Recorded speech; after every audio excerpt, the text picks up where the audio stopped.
Well, thanks for coming over this afternoon and talking a little bit about what took place yesterday, and as we look forward to 2010. Certainly, as has been recounted over the last 12 or 15 hours, Republicans had a very good night last night nationally, particularly in Virginia and New Jersey, both states that Democrats should have won easily, and in fact did win easily in 2008.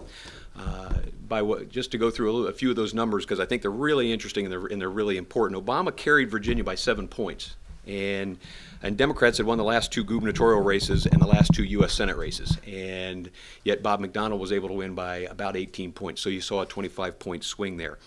Obama carried New Jersey by 16 points, and the state hasn't elected a Republican governor since 1997, so Chris Christie winning by about 5 votes is about a 20 or 21-point swing there for the Republicans as in just over a year. And those are staggering facts. To me, those are staggering facts, and the Democrats have to be worried about that going in to 2010. Looking at those numbers, if I was Ted Strickland, I'd be concerned that the Democrats lost an open seat in Virginia, but I'd be terrified that they couldn't even hold an incumbent gubernatorial seat in the staunchly Democrat New Jersey with a self-funded candidate. These wins give us a real opportunity in Ohio. They give us some real momentum, and as a national party, and some real momentum here in Ohio. But we have a lot of work to do. We know that. These wins don't erase our challenges in rebuilding our majority coalition, but Virginia and New Jersey give us a great starting point. The 2010 election is officially underway, and I'm optimistic, but I'm not overconfident about our chances, especially after what we saw nationally for Republicans on Tuesday. As I have traveled around the state in the short time I've been fortunate enough to serve as chairman of the state party, I have consistently told our crowds there are 3 things you need to win elections. You have to have strong candidates, you have to have a favorable political environment, and you have to have a well-funded infrastructure. When you take a look at our candidates, I have said this many, many times, I believe we will have the strongest slate of candidates that we have fielded in better than a generation.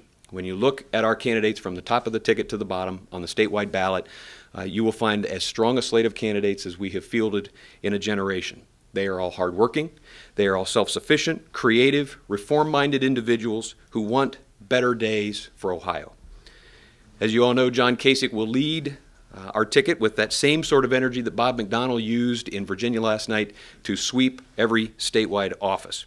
And John is already generating the excitement amongst the grassroots of the party, candidly, that we've not seen for a long, long time in Ohio. And for us, what's especially great is that he's generating that excitement and that enthusiasm, not just amongst the traditional GOP base, but he's doing it with young voters. And he's doing it with folks who have never been involved and energized and excited about the political process before. So it's a fun time for us to watch John go off and do his thing. We have done our own internal polling, our own research on our candidates, and each of our statewide races, and every one of our candidates is in a strong position to win. They all have the ability to raise the money. They all have the infrastructure necessary. They all have the tools and the techniques required in order to be competitive next year. Let's take a look at the environment. John Kasich is running even with Ted Strickland, according to the latest Ohio poll. Strickland is polling under 50% right now with folks in Ohio, which is a terrible position to be if you are an incumbent. To get into a little more of that detail, he has lost 20 points on his approval rating since 2007, and most shocking, he has dropped almost 50% approval rating amongst independents. And we've all had the conversation and we've all had the discussion about just how important the independent voter is to winning elections in Ohio, to building a majority coalition and being successful on election day. And Ted Strickland has lost almost 50% of his support amongst independent voters. The third point is infrastructure. Candidates, environment, and infrastructure.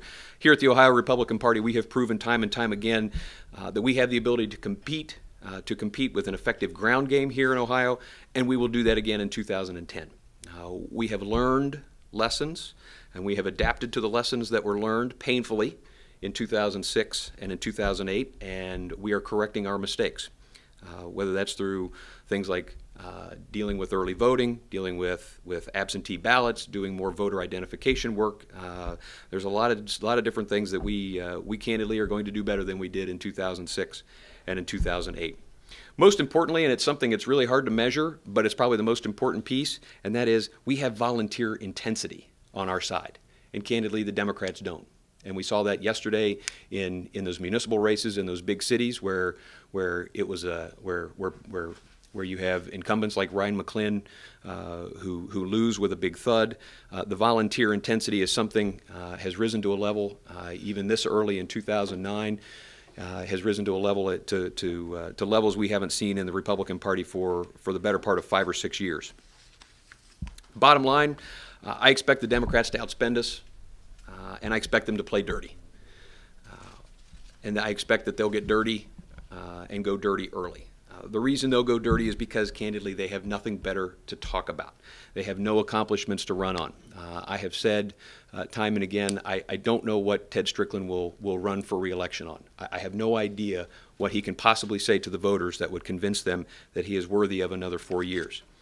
Ted Strickland promised to turn around Ohio's economy, but he's lost 330,000 jobs since he took office, better than 100,000 jobs since the stimulus package was passed earlier this year, and he has given us the highest unemployment rate that we have seen in Ohio in the last quarter century. This election next year is an incumbent election, and incumbent elections are almost always a referendum on the previous 4 years' performance and record of that incumbent. We will clearly, as a party, we will clearly and constructively communicate Ted Strickland's record of failed leadership, broken promises, and incompetent management. And that's why today we're pleased to announce the launch of a new website. It's called turnaroundted.com. Some of you might get the joke that this is a play on his infamous Turnaround Ohio plan that he said would rescue Ohio's economy and would reverse our unemployment trends. Unfortunately, we have seen just the opposite. And what you will see in this site isn't personal attacks. What you will see on this site when it goes, actually I believe it's live now, what you will see on this site is an attempt to simply lay out what you in the media have been reporting on Ted Strickland for these last 3.5 years. Our belief, and my belief, is that Ohioans simply need to look at his record, and when they do, they'll realize that this state can't afford 4 more years of his mismanagement and his incompetence. We are also announcing today the launch of a new web ad, which highlights some of the contrast between what Ted Strickland promised and what he failed to deliver.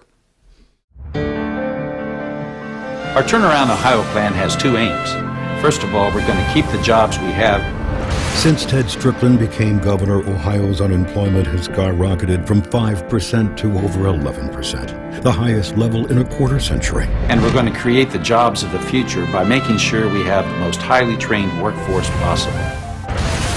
Today, almost 60% of Ohio college students plan to leave the state after graduation. Worse yet, Ohio ranks second to last in current economic performance.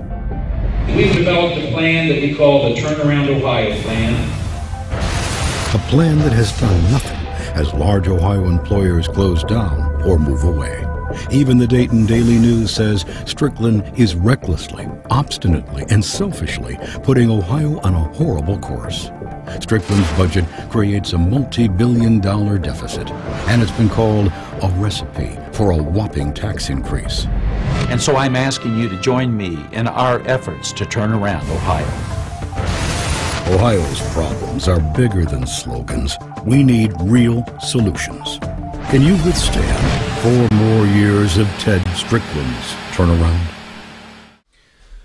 This is only the beginning. You're going to see regular web ads, regular installments and updates on the Turnaround Ohio, turnaroundted.com website, Turnaround Ohio. Turnaroundted.com website. You will see us aggressively holding this administration accountable for its failed leadership, while we offer a slate of candidates who I think offer a new way of leading Ohio.